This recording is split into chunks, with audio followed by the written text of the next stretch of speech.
Hello, everybody. How are you today? We're good. Like Christine was saying, we're a group of millennials organizing this, so we need hit. We need you to participate in your own way, clap as much as you can, but listen very carefully to the conversations we're going to be having today. My role is to introduce the very first panel. You guys came from all around the world, around Haiti. We need to talk about entrepreneurship. We need to talk about how technology is going to change Haiti, right? Let's have a first round of discussion about what is the Haitian ecosystem, right? So for that, I'm inviting people from different sectors who are going to be talking about their experience about Haiti. First, I'm inviting to join me to the stage Jesse Sullivan, who came from Stanford, created a startup looking for entrepreneurs who are ready to disrupt this economy. We want to share with him. Regine Vital, who's a specialist in BPO industry. Patrice Bayard from Access Haiti, who's been very supportive to us, representative of the tech industry in Haiti. And finally, Michael Verch, who represents ATIC, Association de toutes les entreprises qui ont rapport avec la technologie en Haïti. ATIC. Hi guys, let's have a very 30 minutes conversation. Each take a mic. No. Welcome to sit down here. We have about 25 minutes to have a nice discussion. We give them to. So let's get it started. Testing. 1, 2, 3. Mic check. 1, 2. So my first question is going to be for you, Jesse. Right? So we want to talk about Haitian ecosystem. We all understand that, the ecosystem is representative of many sectors, right? Education, culture, media, policies. You've been in Haiti looking for tech entrepreneurs in general, so you can connect them with Silicon Valley, everywhere around the world. What have you seen as you can define as the Haitian ecosystem? Everybody will be short, direct with their answers, so we can keep it up going. There you go. All right.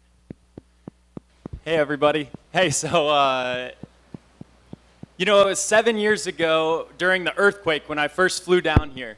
And, I was riding in the plane alongside other aid workers, missionaries, but there weren't a whole lot of people that look like you in this room, the entrepreneurs, the innovators. And I got to say, it's like so exciting to get to see so many people that have faith, but it's a unique type of faith, a faith that has the skill sets, that they've developed to actually be able to innovate and create out of that. And so, after the earthquake, what we saw were a lot of people delivering outside value to the country.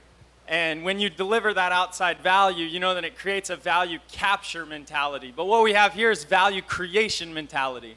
And I think that's what's needed the most. And what I've seen around Haiti from an ecosystem perspective is, Haiti's an entrepreneurial island. And you get primarily necessity entrepreneurs. You got to be an entrepreneur to survive here.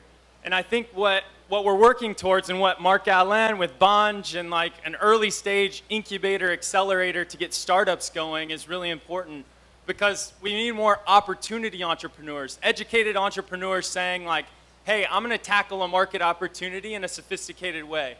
But in order to do that, you have to have a lot of pieces of the ecosystem coming together. And really, this is honestly the best I've seen in Haiti of trying to bring those different ecosystem players together to try to play that role. And on the ecosystem level, there's a lot of, it's a nascent economy, a nascent startup ecosystem, but we've got all the players in the room today, and so each one of them are going to be able to tell you about how they play that unique role within the ecosystem. But it's definitely here and coming together, but it's nascent, and we got a way to go. But it's people like you who see that future vision and potential, like Christine standing up here saying in 2030 we're going to be there. We need more people like that are coming down here on the plane, and so it's great to see all. Awesome. So thank you all guys for being here again. Thank you so much.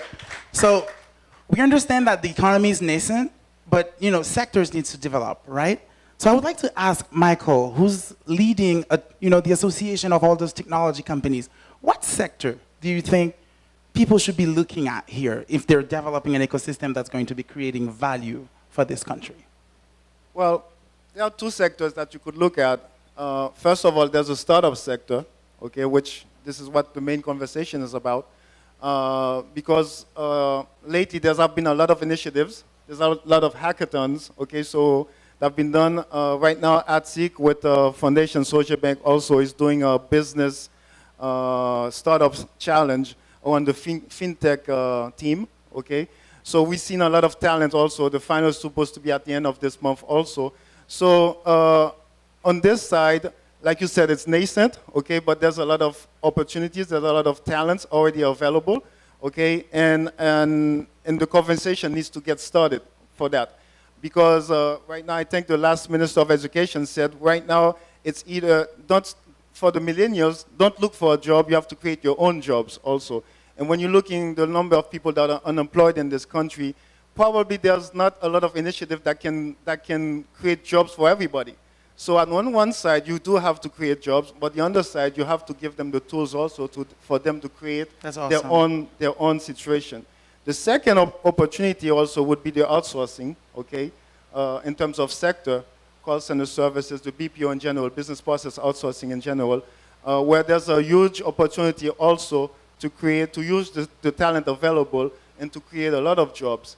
And over the course of that also, you can help also the other sector of the startups also, because not all of those talents can find jobs. They have to create their own services also. Very good. We'll get back to the BPO sector, which is why we have Regine with us today. But guys, we all understand one thing, right? Technology is what's going to accelerate anything we'll be mentioning here. Technology can help us, accelerate almost any sector. I'd like to ask you, Patrice, what do you think technology can do for this country? What's your vision about that? Hello, everyone. Glad to be here today with all of you. And as everybody knows me, I'm a techie. I love internet. I left college to start internet in Haiti in 1999, so it was kind of a big risk, the biggest risk I took of my life to bring internet to the people of Haiti. So what can technology do for Haiti? Everything. I believe that Haiti is ready for country acceleration, and with a keen sense of responsibility towards the people of Haiti in order to maximize their potential. I believe Haiti's true treasure or true value is in its people, its spirit, and its intellectual capacity that hasn't been tapped. So I'm a man of perspective, I'm a man of vision. For me to give you guys a perspective, if you were to look at Haiti through my eyes, you would see the year 1825. So a lot of people would question why 1825, because I was sitting with the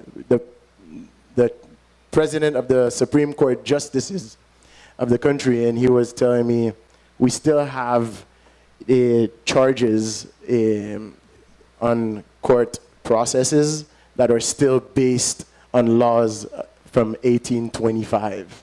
And that's the oldest law that needs to be changed. And it's something as silly as a police report that hasn't been updated yet.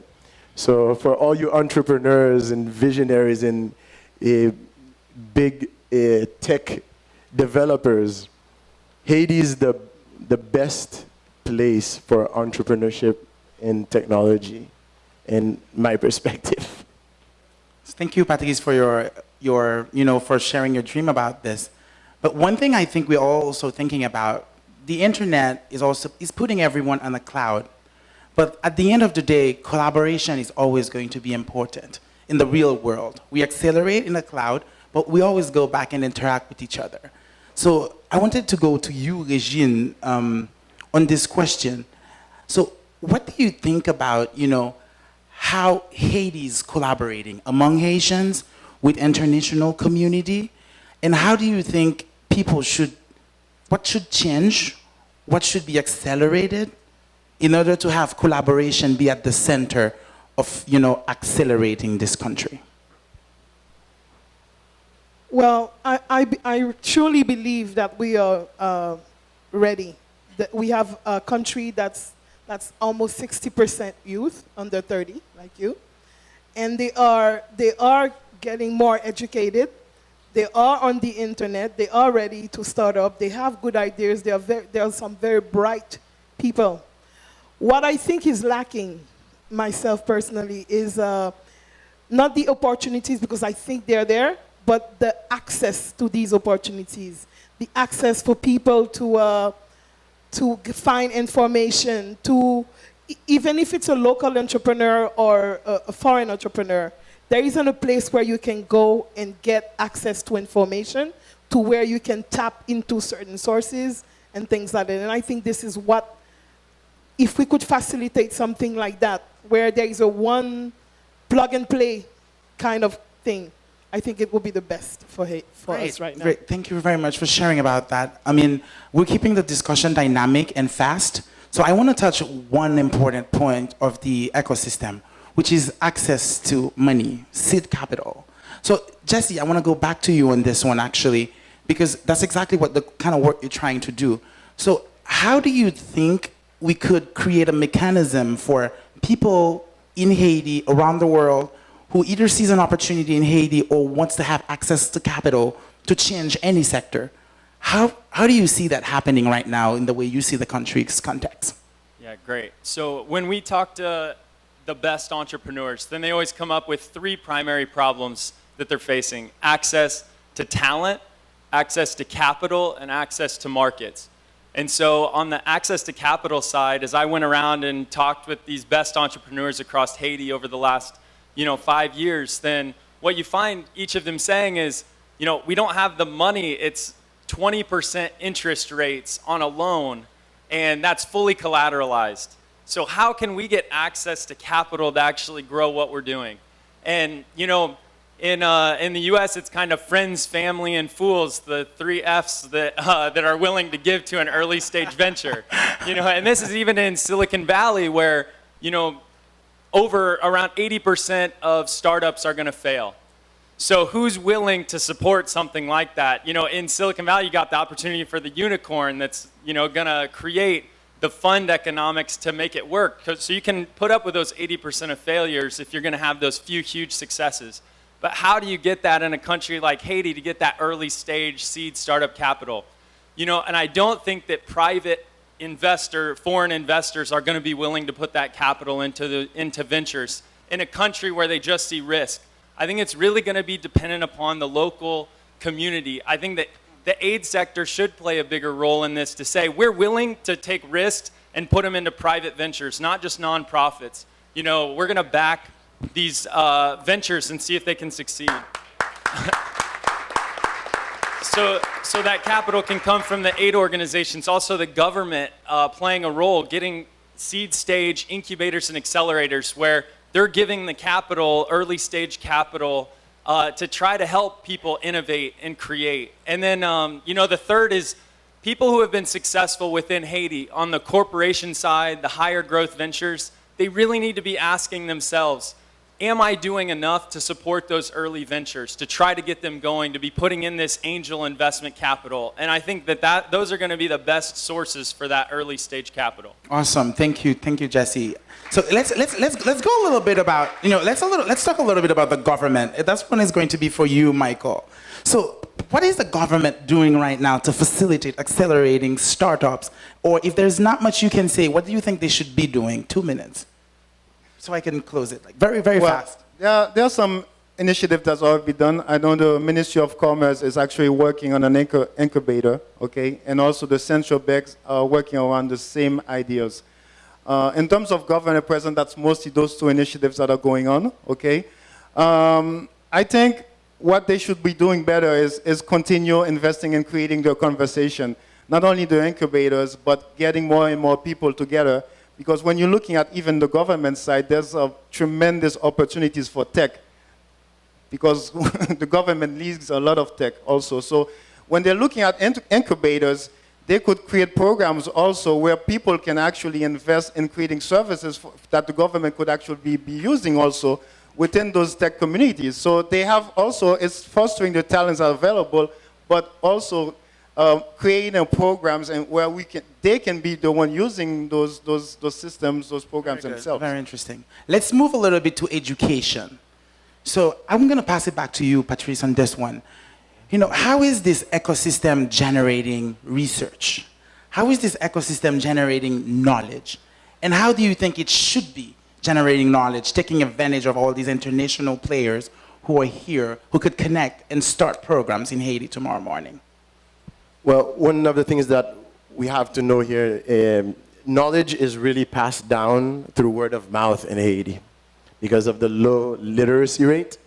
And when you take voodoo, for example, I don't want to scare anybody, but voodoo came from Africa, and through slavery back in 1600s, and they didn't come with a book in hand.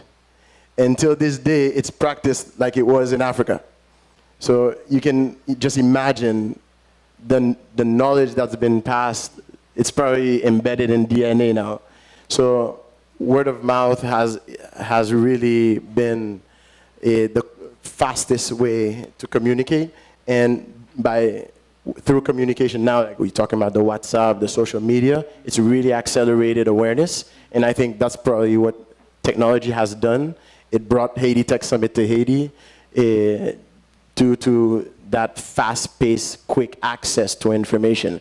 So I believe information, just getting information closer to the people will change everything.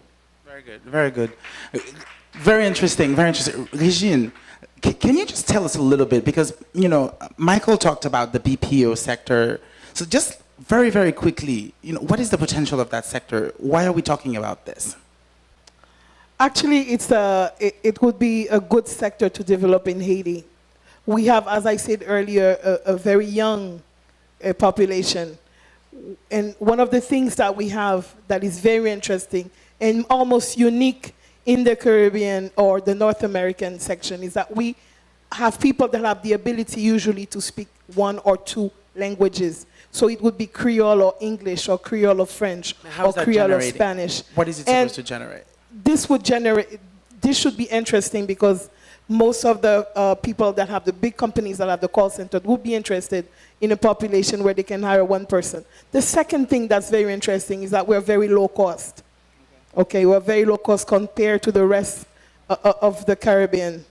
And what would be the third thing? It would be proximity. We're near shore. So it's very interesting. With the travel restrictions going on in the world right now, with everything that's going on, having a place that's very near shore is also very beneficial to Canada. I would say somewhere like Canada or the United States. Thank you.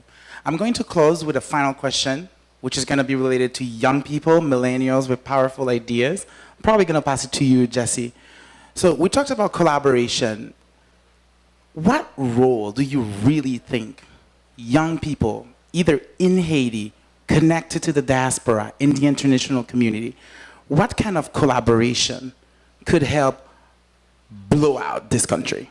Yeah, I honestly think that this is the thing that looking 2030, that this is what's going to move Haiti forward, is this younger group of people. On the access to talent side, so there's a statistic that 84% of Haitians with a college degree live outside of Haiti. And whenever you look at that statistic and you think about that value of knowledge that sits in the diaspora and the access to resources, is actually 20% of GDP is remittances back into the country. So you look at the capital, you look at the knowledge, and you look at that sharing and the bridge that needs to take place between those two groups. It's just really huge. And so that's why you see the people putting on this conference. There are others across Silicon Valley, New York, Boston, Miami, young people that are talented here being able to be matched up and paired with these other entrepreneurs that are willing to take the risk and come back to Haiti, either as entrepreneurs themselves or as mentors. That's what's going to reshape the country. I like that.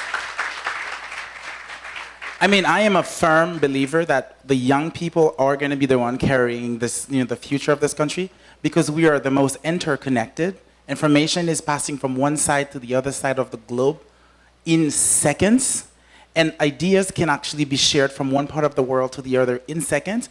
So the Haitian community should be ready. And I think infrastructure should be created for them to have access to that information. Free internet, access to internet, collaborative spaces. We need to put the young people forward so they can connect with others. But also think about it. They're flexible, right? You know, they connect in any way. And then they can travel, they can come back. We live on an island. So I would like to pass it to you, Patrice. You were talking about, internet.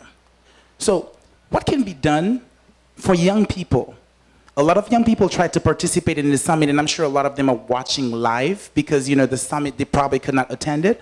What can you tell them in terms of how they should be? So you talked about people outside, but I want you to talk to young people in the country. What do you think they should do to get access to that treasure of information around the world and use it for acceleration, basically? Well, I consider myself one of the young people, so I always get into that debate every time I mention the millennials. This is like a direct question to me. That's okay. So we've been in business for about 17 years, and we're the largest internet provider in Haiti right now, with 47% of the market. And I think what I've come to realize after 18 years of doing business is that we've only been serving 20% of the population.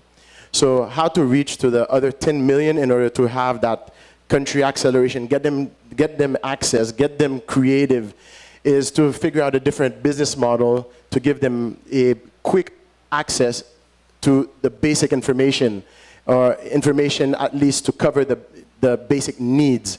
So the new business model that I'm toying around with these days is how to build my network so it can to give free access to all Haitians. And so this is the new business model. There's quite a few people, thank you, quite a few people that are engaged with us right now, and it's very possible, and it's going to come through, I believe, a lot of coding, a lot of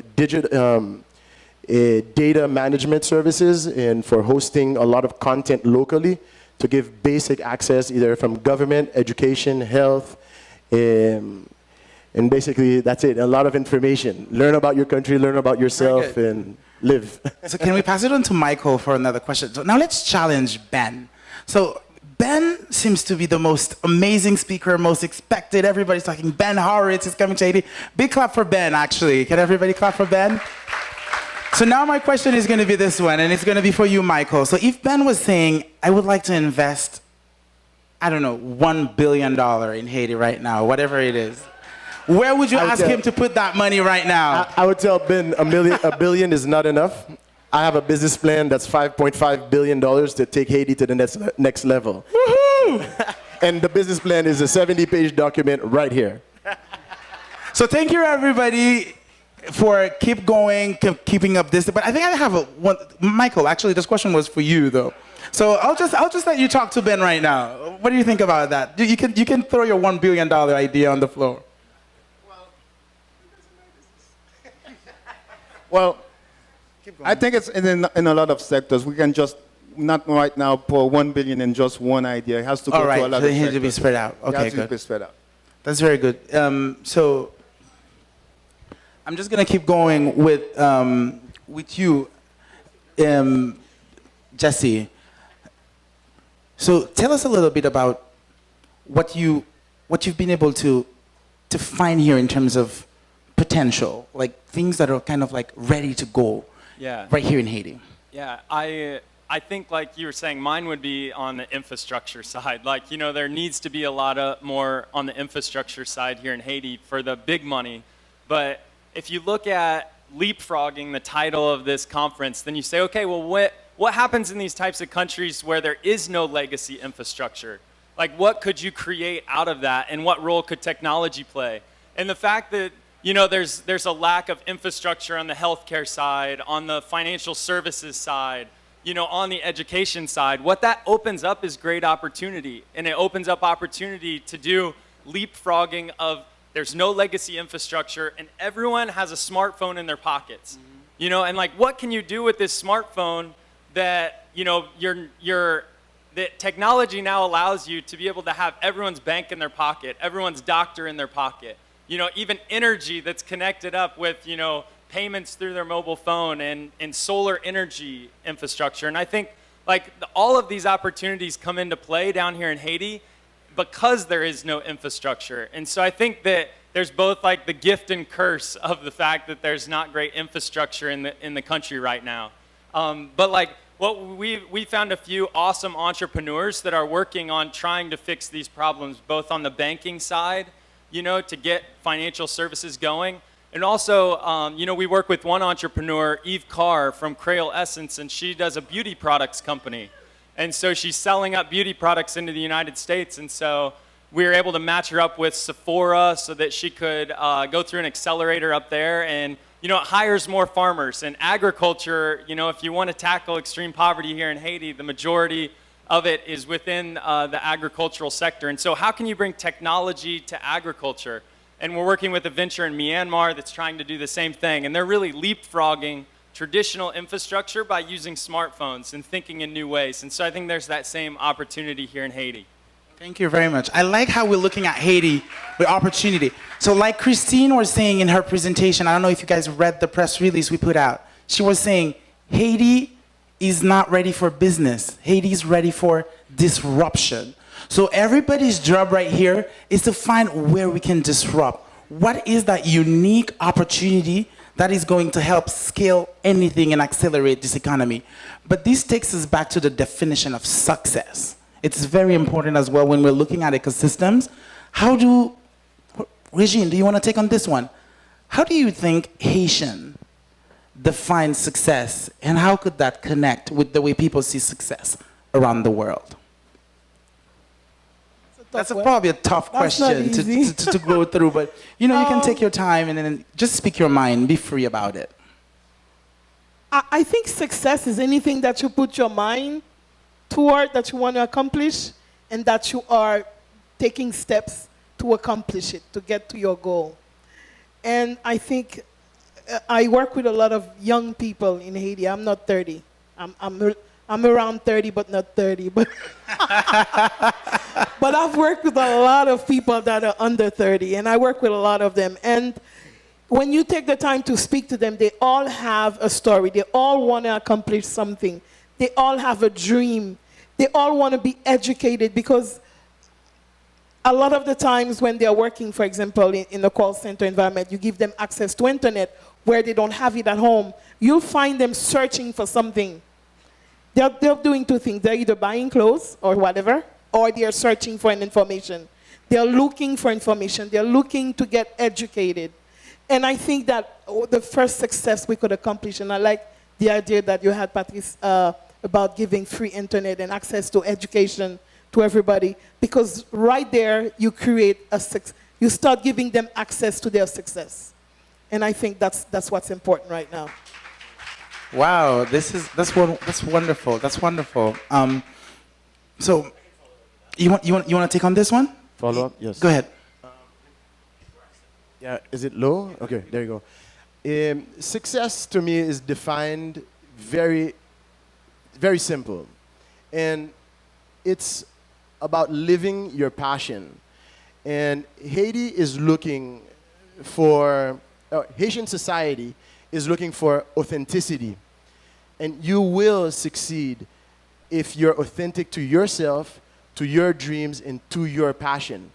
That will get detected very quickly in your surroundings, because although there's a high percentage of illiteracy rate, therefore the majority of the people, when they look at you, they judge you very quickly, or let's say not judge, they evaluate your persona very, very quickly, and they look at your every move to see if you believe in what you're doing before they start following you. So take that into account, and that goes around the world, really. And your success is measured by your level of passion for what you do. That's great. I think it's very important to be able to come up with, definitions and creating, opportunities for young people to kind of, piggyback or look at others. So are there any mentorship program, Michael, that you know in Haiti?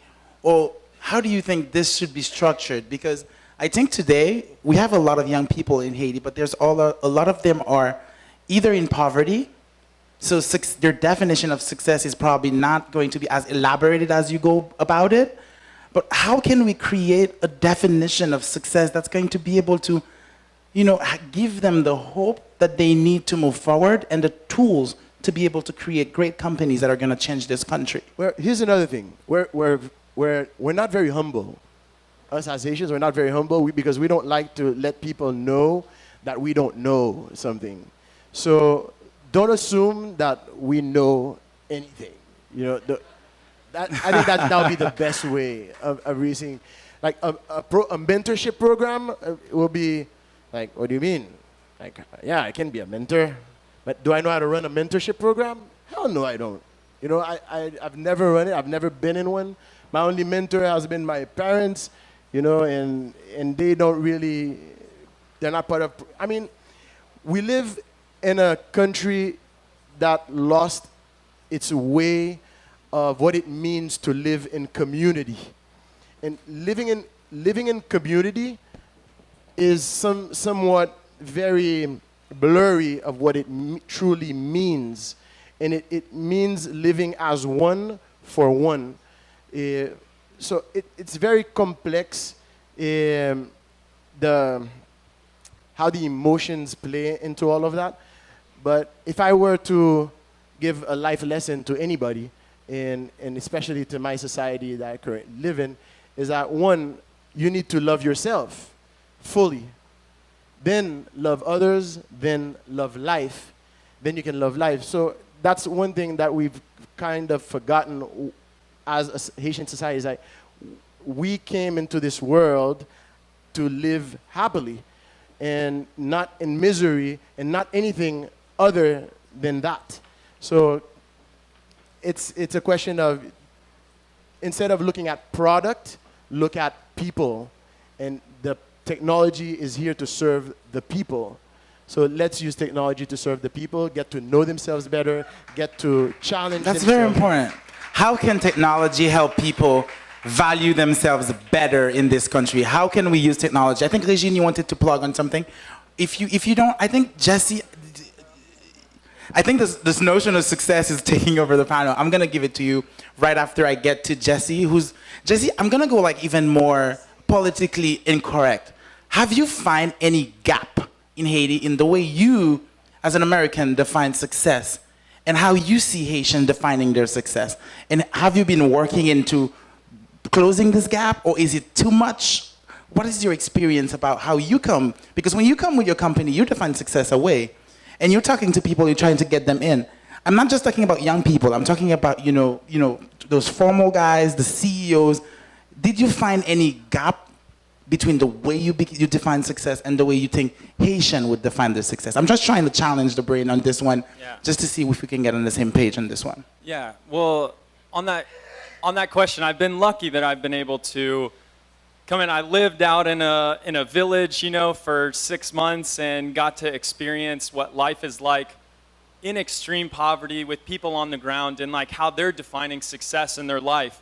And then you talk with the CEOs of some of the different companies in the bigger banks and all of that. And I think that if anything is going to continue to solve the challenges, you do need those relationships deepened. Like you need a collaboration, a sense of solidarity between those two groups of people. And to me, when I think of success in Haiti, it can be even more powerful than, you talk about Silicon Valley and like success, and there you can build $1 billion company, and it's like, wow, that's a success. But you look here at Haiti and you look over here and you see so many people living in extreme poverty, like dying every day from basic needs. What motivation that has to bring to entrepreneurs, like in a very different way than solving, a food app, in Silicon Valley. And you say, like, look at the purpose and meaning and success that can be brought to your life because of what you can deliver to true needs that exist in the world today. And like, I think, we try to ignore that, and I've heard from so many Haitians, like it's always cast as the poorest country in the Western Hemisphere, and that's like a really, like whenever you get labeled just that, I can understand where that'd be a very negative thing. But also for that to be an inspiration for people to say, like, success for me is to change that. Like, we are no longer going to be... Wow. Like, we're no longer going to be the poorest country in the Western Hemisphere. And that's going to be because of me and the hard work that I'm going to put in. And that requires like solving these really tough challenges that are in front of us. Thank you. Michael, you wanted to jump on this one, right? Actually, I wanted to talk a little bit, follow up on the mentorship aspect that you raised also. And I appreciate what Patrice was saying about the free internet model, because if you're looking at what you raised, what Jesse raised also, there's a lot of human resource capital available outside of Haiti. All of them are in the millions also, okay? That's where technology also can bridge the gap. Because when you're looking at, they can't all travel to Haiti, you know, but through technology also you can create mentorship programs also where you can use those resources available in the United States, well, outside of Haiti, and also connect with the youth also in Haiti. And that's where programs like the one Patrice is proposing comes into place also, because when you're talking about the infrastructure, it's not only the infrastructure, because you can create communication hubs and everything, but you need places also where you can get quality internet also, where you can use Skype. All of those means that you need to connect to build a successful mentorship or even knowledge transfer. You need to create those hubs also, and it's really about creating the communication, but it's also opening certain aspect of the infrastructure, even for a limited time, for that knowledge transfer to be available. That's great. Just to probably talk about myself a little bit, I didn't really introduce myself and nobody really introduced me. It's fine. It's fine. I'm co-organizing this with everyone. That's probably all you needed to know at this point. I'm personally, so I work for a development bank, right? And I've been very active with young people in Haiti. More in the social sector, creating platforms for international to come in to Haiti and tap with others. And what I really find that was missing, which is why I'm actually wearing this T-shirt today, is actually a couple of years ago, I realized that there's still no entrepreneurship hub in this country. So there's still no place for them to, to come together, to get access to infrastructure, to get access to knowledge, to be able to exchange with other people, and also to be incubated, and also to be accelerated. So I decided to create one. So that's why I'm wearing this T-shirt today. I'm creating Bunch because I want a space for entrepreneurs to come out together. And I think all of you should, play a role in this, and then kind of like come around that and see if we can leverage what we can do. And that's the reason why we're having this discussion about ecosystem. How do we bring finance, culture, success, the government, legislation? How can we use technology to bring all that together and change this country? Thank you, everybody, for watching this panel. It was great. Let's move on. Thank you.